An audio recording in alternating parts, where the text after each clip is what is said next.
জয় হনুমান। নমস্কার আমার প্রিয় বন্ধুরা, ছবির প্রতিভা চ্যানেলে আপনাদের সুস্বাগত। বন্ধুরা, মেষ রাশির জাতক জাতিকারা চালাক নয়, মাস্টার মাইন্ড হয়। মেষ রাশির জাতক জাতিকারা চতুর হয় অথবা চালাক, এই গলতফহমিতে একদম রইবেন না। মেষ রাশির জাতক জাতিকারা না শুধু তেজ দিমাগের মালিক হয় না, বরং সামনেওয়ালার চালকে প্রথমেই বুঝে নেয়। মঙ্গল রাহুর অঙ্গারক যোগ, এই যোগ মেষ রাশির জাতক জাতিকাদের এত ভয়ানক বানায় না কি এরা দুশ্মন দিকে তাদেরই জালে ফাঁসিয়ে দেয়। দিমাগ তাদের যেমন শেরের মতো হয়, এক চোট করে তো সোজা ফিনিশ। মঙ্গল আর বুধের একসঙ্গে আসা মানে বিনাশকালে বিপরীত বুদ্ধি।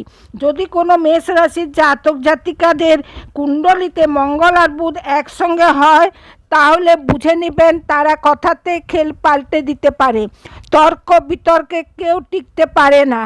আর যদি ক্রোধে এসে যায় না, তাহলে সামনেওয়ালা ভাবতেই রয়ে যায় হলো কি। মেষ রাশির জাতক জাতিকারা চালাক নয়, খেলার রাজা হয়। যারা এদের আগে গিয়ে দেখায় তাহলে তাদের ঘমন চুরচুর করে দেয়। যদি আপনারাও মেষ রাশির হন, তাহলে জয় মঙ্গলদেব অবশ্যই লিখবেন আর দুনিয়াকে দেখাবেন আসলি মাস্টার মাইন্ড কোন হচ্ছে। জয় হনুমান। ধন্যবাদ।